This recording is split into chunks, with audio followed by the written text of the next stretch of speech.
Hey everybody, right now we are going to go over how to do a push-up along with all the adaptations and scales to meet you exactly where you are starting. So, who am I? I'm Coach Max. I'm a coach at San Francisco Crossfit, and I'm going to explain to you how I do things teaching there with my students. So, a push-up.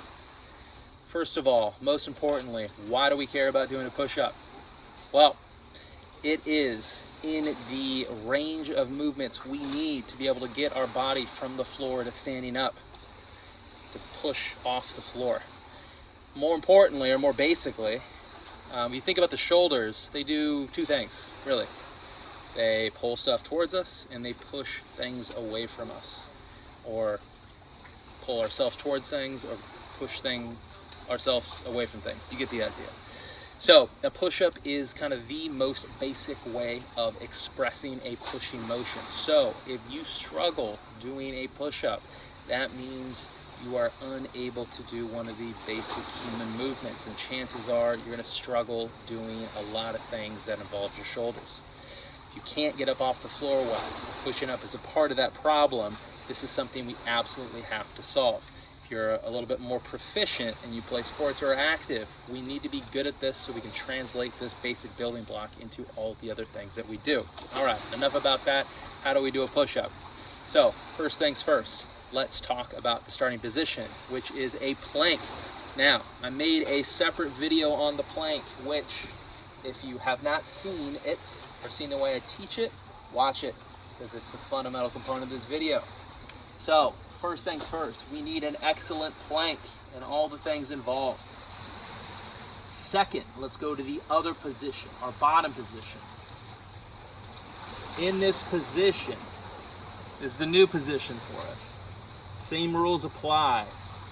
Core, hips, and shoulders all need to be turned on. So our core is our abs tight, our hips is butt squeeze, our shoulders are rolled back and down, and in addition to that, my hands, my forearms, are perpendicular to the ground. Not like this and not like that. So lastly, shoulders are back and down. We're also screwing our hands into the ground, just like with the plank. Watch the video if you haven't. And we press ourselves up. Now, between the top and the bottom, we want to hold all the same principles. Turned on core, turned on shoulders, turned on hips. We hold that all the way down, hit the same position in the bottom we want, and all the way up. That's a good push-up. Bad push-ups, biggest hallmark, elbows losing control, elbows dumping forward, elbows bowing out like this and pointing in a wrong direction.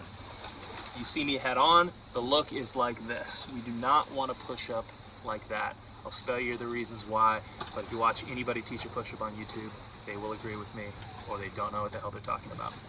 Elbows should not be out. And the other main one is, are we losing our plank? Are we starting to do little snaky things when we don't mean to, with a sloppy core, or cheating and kind of sticking our hips up and doing something like this?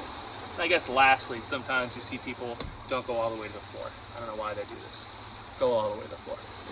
Okay, so that's a good push-up, that's a bad push-up. Now, these are hard. A lot of the movements on this channel, people are like, I can do a sit-up. But frankly, most people who come in to my gym cannot do a good push-up, and they struggle doing a couple push-ups, even bad push-ups. So here's some scales and adaptations that you can use if you're struggling. Okay. So first off is elevating the push-up. Anytime we bring the arms off the ground, it's going to make the push-up easier. So for example, if I just get something a few inches off the ground, this is going to be an easier push-up, just like it was easier for our plank. We can get something higher. You can get a chair, a bench, the fence back here. I can do a push-up with putting my hands on this and pressing on the fence. If you're not good at push-ups at all, that might be where you're at. So any of these things work. Another one, a common one, is a knee push-up. We can set our knees on the ground and push up just like that. Now that works, that's okay. But we want to make sure our butt squeezed and our abs are tight and our elbow pits are forward. All the same rules are followed. Now for some athletes, this is going to be, especially the athletes that I train that work out primarily on the floor, neurological issues, spinal cord injuries, these movements, or the knee push-up, might be just the only way we're going to push up ever. However, if you're working on, if your legs work, or work well, for the knee push-up, I want you to promise me on the way down, you do a nice slow regular push-up, and then knee push-up on the way up. And that way you get the full leverage, do the whole push-up, and then do a knee push-up on the way up. And that way, if you do it that way, you'll be able to transition to full push-ups later on. You get that full negative. Okay, let's talk about some other adaptations. Now, some of us here, ooh, something right in my eye. Show must go on. This move still might be too difficult. Maybe something is wrong with your arm. Let's see if I can finish this. Something is wrong with your arm. Oh, okay, there we go. So we can take an object and do a floor press. We can turn the floor or the push-up upside down. This is a fine movement to work on. Or we can press with one arm. If we're weak, this also works as well. A nice press here.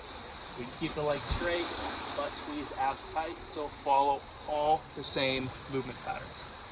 However, if you do have one arm that does work well, I suggest instead of this, go to the elevated push-up. This is just another option for some other problems out there. Guys, that is how we do our push-up, which will come in handy because this will be the basis as well for our burpee. So this is another building block for us. Guys, great work, and see you soon.